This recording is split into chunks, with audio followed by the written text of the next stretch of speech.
Eh bien, bienvenue dans cette nouvelle vidéo. Alors aujourd'hui, on va s'intéresser à l'installation et à la configuration du Docker OpenVPN.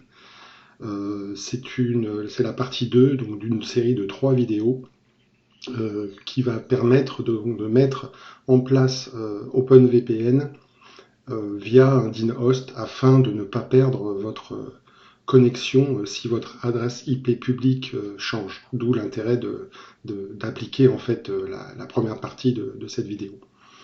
Donc OpenVPN, qu'est-ce que c'est? C'est un VPN qui va vous permettre, lorsque vous êtes à l'extérieur, donc de vous connecter à votre réseau local de façon sécurisée. Pour installer OpenVPN, on se rend sur App, comme d'habitude, on tape OpenVPN, et on va sélectionner le premier, le "-s", que l'on installe, et on arrive sur la page de configuration. Donc cette page de configuration, en fait, on n'a pas forcément besoin de changer quoi que ce soit, ça va marcher directement. Volontairement, je ne vais pas changer les numéros de port, mais je vous engage à vous les changer. Bon, bien sûr, il faudra en prendre en compte lors de la configuration. Donc, on peut très bien mettre n'importe quel port ici. Le deuxième, on ne va pas s'en servir. Il s'agit en fait du port TCP. Nous, on communiquera via le port UDP. Donc on peut aussi changer le port UDP pour mettre un port exotique. Ce qu'il faut, c'est ensuite dans la configuration de OpenVPN, bah, on prendra en compte ce changement. Bon, moi, je ne vais rien changer ici. Lors de la mise en place de la partie 3, donc d'un certificat SSL, on sera aussi amené ici à changer le network type en créant donc un custom network afin de séparer tous les dockers en fait qui vont passer par une liaison SSL. Alors, ce n'est pas obligatoire, mais moi je préfère faire comme ça. Bon, on le verra lors de la troisième partie. Là, je laisse tout par défaut. Si vous êtes amené donc, à changer les ports, là, vous pouvez vérifier lesquels sont pris et ne pas prendre les mêmes, bien entendu. De la même manière, donc si vous n'utilisez pas le chemin normal pour AppData, sauvegardez vos fichiers de conf, donc il faudra changer ici le lien. Une fois que tout est fait et configuré comme vous le souhaitez, on appuie sur Apply et on installe le Docker. Voilà, ça prend un peu de temps, mais c'est assez rapide.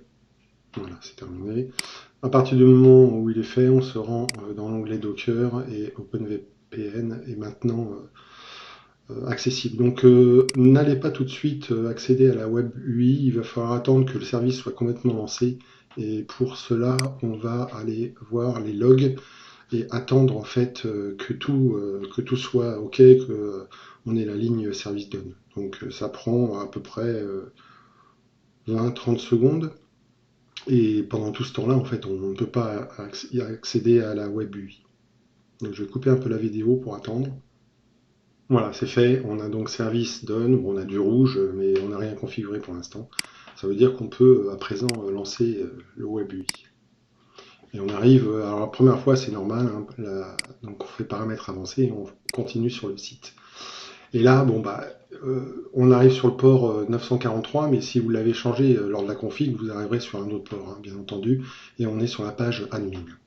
Donc pour entrer dans le logiciel de configuration, on va taper admin et password en password.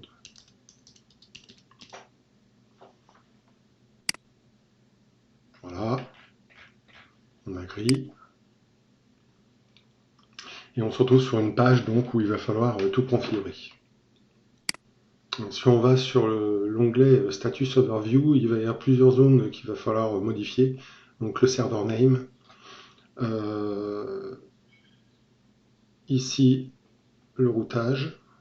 Voilà. Et bon, donc on va déjà pour modifier le server name aller dans configuration et aller dans network setting. Et c'est à cet endroit-là en fait que l'on va mettre notre adresse donc, que l'on a configurée lors de la première vidéo, lorsque l'on a créé le DIN host OpenVPN avec mon adresse de domaine.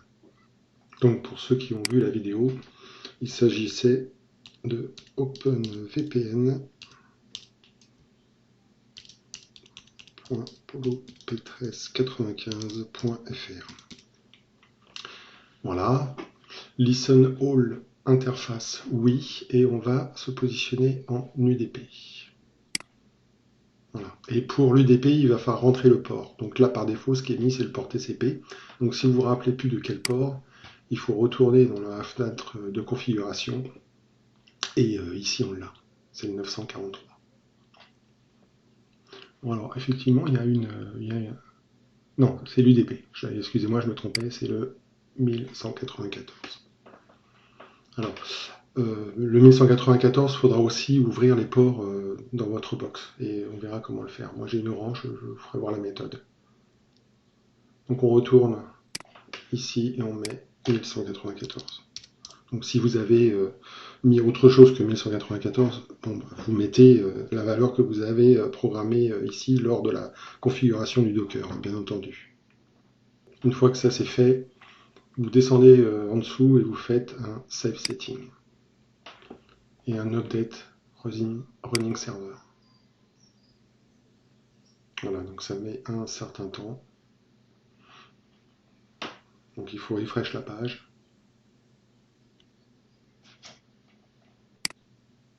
Voilà, et re-rentrer dedans. Admin, password. Voilà, donc on voit bien que on a bien maintenant la bonne valeur au niveau du server name qui pointe vers mon sous-domaine, donc dont l'adresse IP est réactualisée de façon dynamique, et l'UDP donc avec le port que vous avez programmé lors de la configuration du Docker. La deuxième étape va consister à aller dans le VPN setting. On va tout laisser par défaut à cet endroit-là, et dans la page routine, on va rajouter une ligne pour en fait router votre réseau local. Donc après cette ligne-là, on appuie sur Enter et on va rentrer donc en fait tout ce qui se trouve sur votre réseau local. Donc pour connaître l'adresse, hein, je pense que vous la connaissez, mais c'est cette adresse-là. Voilà, on va la recopier. Donc ça c'est l'adresse du serveur. Hein. Et en deuxième ligne, donc, on la colle. Et alors, ce que l'on va faire, c'est que l'on va inclure en fait toutes les adresses qui vont correspondre à 168.1.0 à 255. Enfin, de 1 à 254 plutôt. Donc, la syntaxe ici, c'est de mettre, donc de revenir et de mettre .024 comme ça. Voilà. Alors, à ce sujet-là, une chose qu'a précisé Space Invader One lors de sa vidéo, hein, quand il a fait la vidéo sur OpenVPN, il a précisé que il était préférable en fait de choisir, enfin de configurer donc son réseau local en n'étant pas 192.168.1 et etc. Car si on se connectait, genre dans un restaurant ou ailleurs où il y avait un réseau local, il y avait de fortes chances en fait que l'adresse IP sur lequel on voulait accéder à notre serveur, par exemple pour moi c'est le point 28, soit déjà utilisé donc localement et ça pouvait poser problème. Donc il est préférable en fait de ne pas utiliser en fait ces adresses-là pour son réseau local et de créer carrément d'autres adresses. Donc c'est une tâche assez fastidieuse, mais il est préférable de le faire parce que on risque, si on ne change pas, de ne pas pouvoir accéder vraiment à son réseau. Moi je ne l'ai pas fait, mais je le ferai probablement. Donc une fois que c'est fait, donc il n'y a rien d'autre à faire de plus ici. On fait un save setting et un update running server. Voilà. En présent, on va gérer les droits d'accès. Donc on se rend dans User Management, User Permission, et on va donc créer donc, des nouveaux utilisateurs pour éviter de se connecter via admin. Alors on va créer par exemple deux users. Un qui va avoir les droits d'administration sur OpenVPN et l'autre qui ne l'aura pas. On va reprendre, donc on va dire que Toto a les droits d'admin. Alors, il n'est pas conseillé de cocher l'auto-logging parce que lorsque l'on se connectera à l'extérieur avec son fichier donc, qui va être créé, son fichier, son client, il ne va pas demander en complément un mot de passe. Donc c'est pas très conseillé. Donc il n'est pas conseillé en fait de cocher ici. Donc, vous pouvez le faire. On va donc après lui associer un mot de passe. Donc vous appuyez sur More Setting et le mot de passe vous l'entrez là. Donc je vais mettre Toto hein, pour que ça soit simple. On fait Save Setting, voilà, et Update Running Server.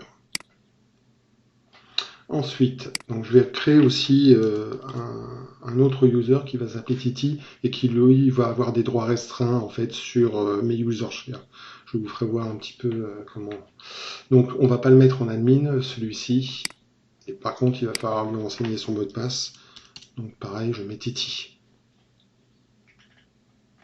On fait save et on fait update running server. Voilà, nos deux users avec des droits différents sont créés.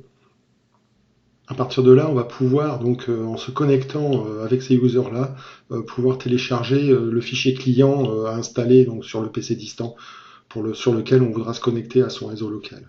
Mais on ne va pas faire cette phase-là en premier. On va d'abord ajouter un contrôle d'authentification pour rajouter en fait une couche de sécurité lors de la connexion VPN. Donc l'authentification, donc il en existe plusieurs sortes. Bon, moi je vais prendre le plus simple à mettre en place, le Google Authentificator. Je ne sais pas si vous le connaissez, mais il s'agit simplement de le valider. Et en fait, on va installer une appli sur notre téléphone qui va en temps réel donc nous donner des codes différents lors de la connexion. Et on va voir comment implémenter ça.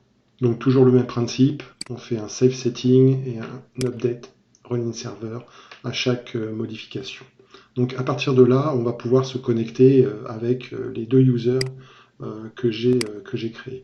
Donc on va pouvoir se connecter donc, sur la page admin avec Toto et pas sur la page admin avec Titi bien entendu.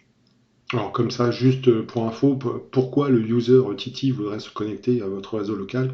Bah, ça peut être un ami donc sur lequel vous lui avez donné des privilèges donc, sur votre serveur, mais des privilèges limités. Par exemple, si je vais dans User, donc j'ai initialement créé Titi et Toto. Toto donc, qui a donc des privilèges en lecture-écriture sur plusieurs user share, alors que ce n'est pas le cas de Titi. Donc il n'a pas d'accès, par exemple, à ma médiathèque, par contre il est en read-only sur la musique et les photos. Voilà. Donc on peut très bien dans OpenVPN lui donner donc un fichier client sur lequel il pourra lui aussi se connecter à votre serveur, mais avec des privilèges limités. Et bien entendu, il ne pourra pas se connecter à OpenVPN en mode admin, seulement Toto est autorisé à le faire. Et Toto, ce sera vous ou une personne digne de confiance, bien entendu. Alors, une chose à faire importante et à ne pas oublier, avant de télécharger votre fichier client et de tester, c'est d'ouvrir vos ports, hein, bien entendu, sur votre box. Donc moi, j'utilise Livebox Orange. Il faut aller configurer ça dans le routeur. Donc réseau. Et donc, il faut aller sur NatPat, où se trouvent les redirections. Donc moi, je l'ai déjà fait ici, pour l'exercice. J'étais resté sur le port UDP, donc 1194. Bon, pour rentrer ça, c'est facile, hein. Il suffit donc de faire nouveau, de taper, comme je l'ai fait, donc ce que vous voulez, hein, mais bon, moi je l'avais appelé OpenVPN.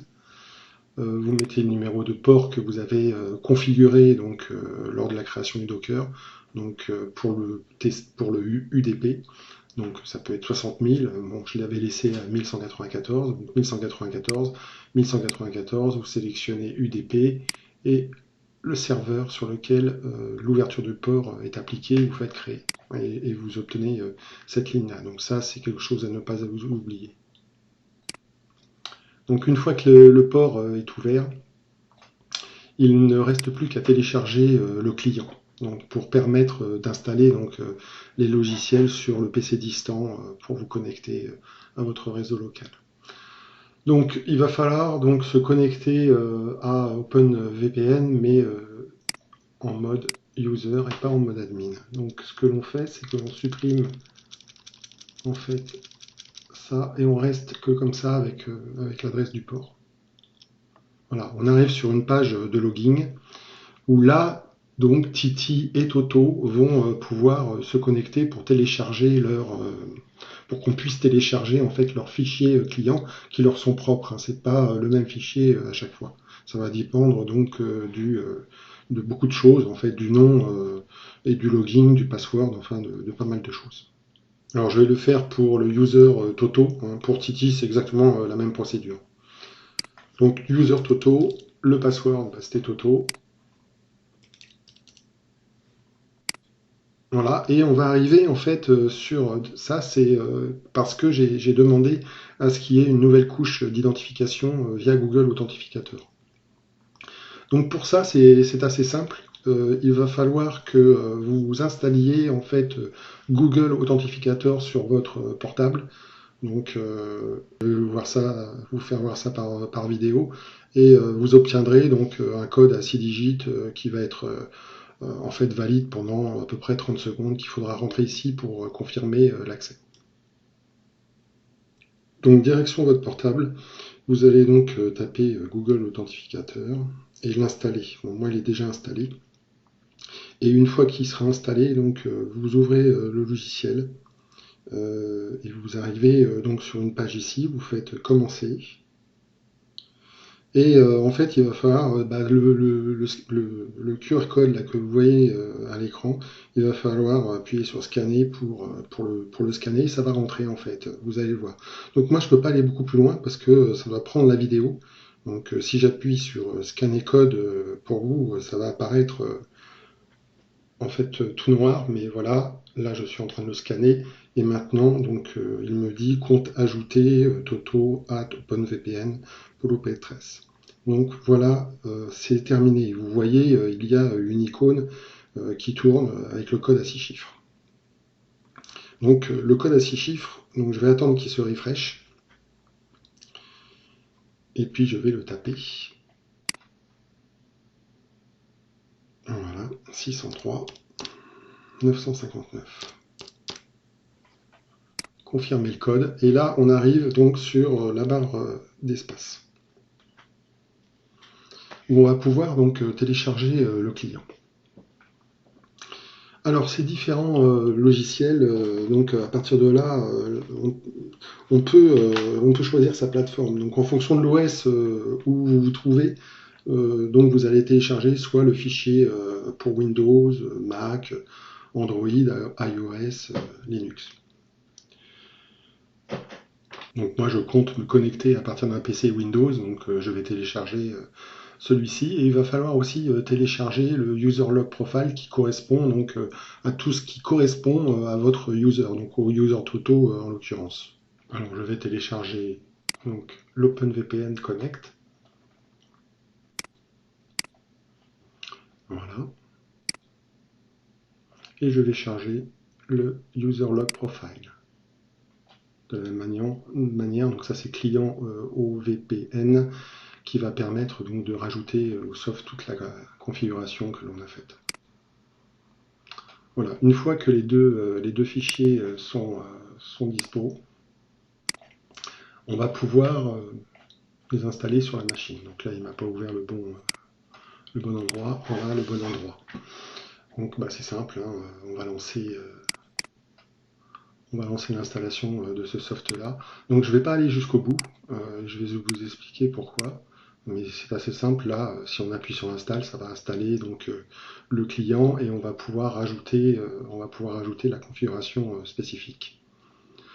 Alors, Space Invader, dans sa vidéo, ne conseille pas d'installer celui-ci car il dit qu'il y a moins d'options. Donc on va annuler l'installation et on va faire exactement ce qu'il avait recommandé. Donc ce qu'il avait recommandé, c'est d'aller sur le site des Community Applications.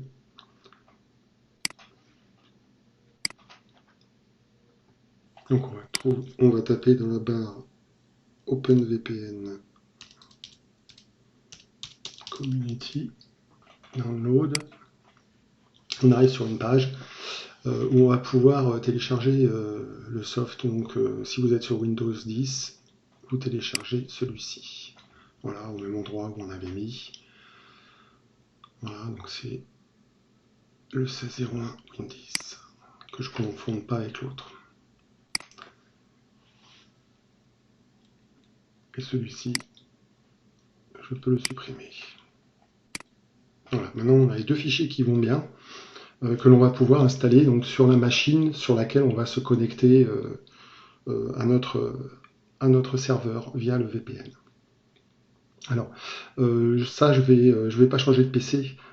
Par contre, lors du test, il va falloir que vous ne soyez plus connecté donc, à votre réseau local et donc connecter votre PC sur lequel vous allez vouloir faire le test via une connexion mobile, par exemple, de façon à ce que vous ne soyez pas sur la même adresse IP et que vous ne soyez pas connecté avec une adresse réseau local.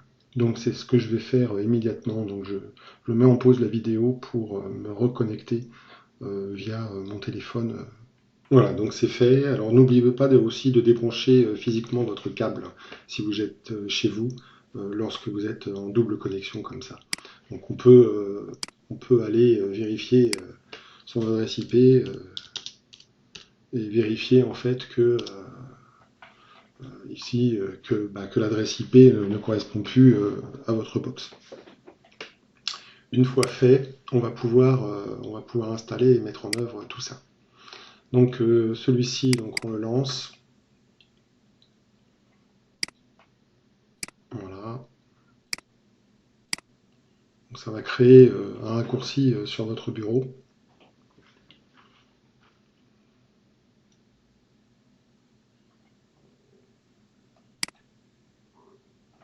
C'est pas la peine. J'ai recopié le raccourci créé sur le bureau ici. Je lance le programme et il va être ici dans la barre. Donc on clique droit. Ouais, alors j'avais pas fait la purge dans mes dossiers, donc j'avais déjà des choses installées, donc je préfère repartir sur une bonne base. Donc là, il n'est pas en route. Donc on lance. Alors, vous seriez peut-être en mesure de ne pas avoir ceci, mais de toute façon, ça n'a pas d'importance. À partir de ce moment-là, on voit que l'icône est créée, on va cliquer droit et on va importer le fichier client en fait. Donc le fichier client se trouve ici. Donc j'y suis bien. Voilà. J'ai perdu ma page. Donc je suis bien au bon endroit et je l'ouvre.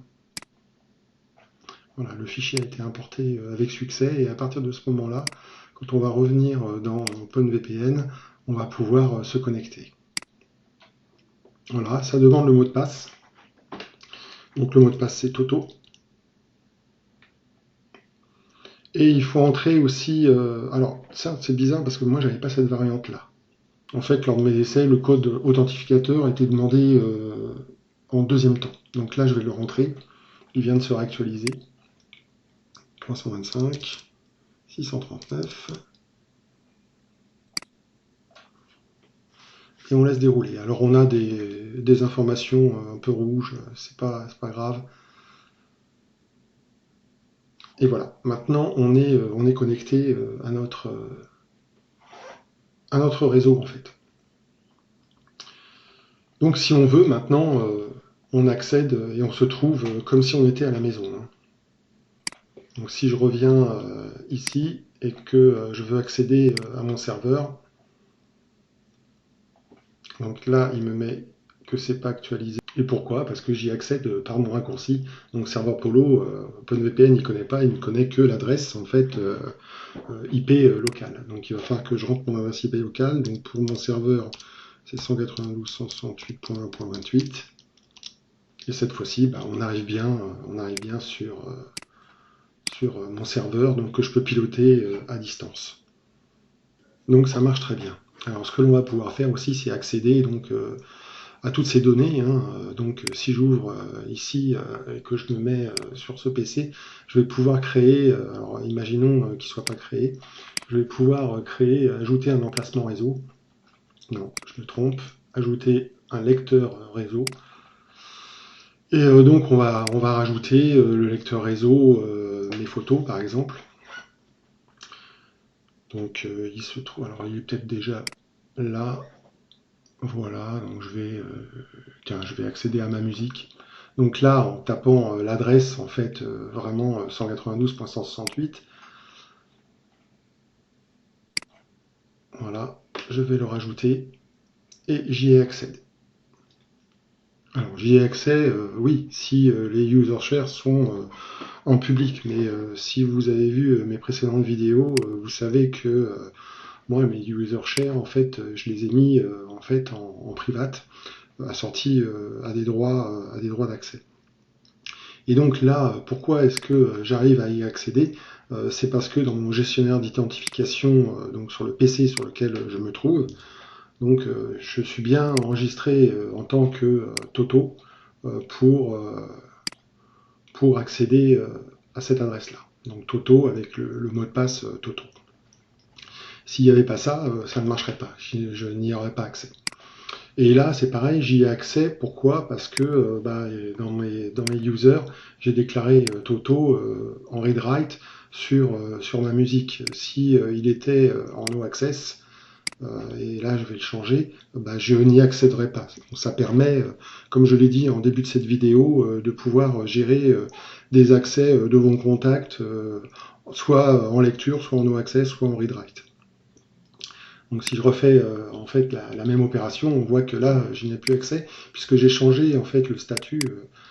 Voilà. Donc étant donné que je suis connecté et mon identification est Toto et que Toto n'a plus les droits à ma musique, eh ben, je ne peux plus y accéder. Donc c'est assez pratique pour donner accès à votre serveur à d'autres personnes, toujours de confiance, mais avec des droits d'accès limités.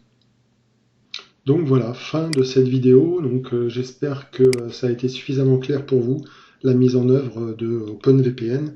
Donc pour l'accès à distance, hein, moi je l'ai fait par un PC, mais vous pouvez très bien le faire avec vos portables, soit iOS ou Android, hein. Il suffit de télécharger le bon fichier de connexion et de faire exactement la même chose. La prochaine vidéo donc, sera dédiée à la mise en place donc, d'un certificat d'authentification SSL de façon en fait à être connecté en sécurisé en HTTPS ici. Donc je ne sais pas encore comment je vais procéder. J'ai vu une méthode de Space Invader One qui utilisait Cloudflare, mais en fouillant, je pense que je peux le faire directement par mon provider, donc qui est OVH. Mais pour cela, il va falloir que je fasse quelques manips pour confirmer que ça marche. Donc à la prochaine pour la troisième partie de cette série de 3. Merci, au revoir et puis à la prochaine. Alors quand l'autre vidéo sera disponible, elle s'affichera en bas, comme d'habitude, en bas à droite.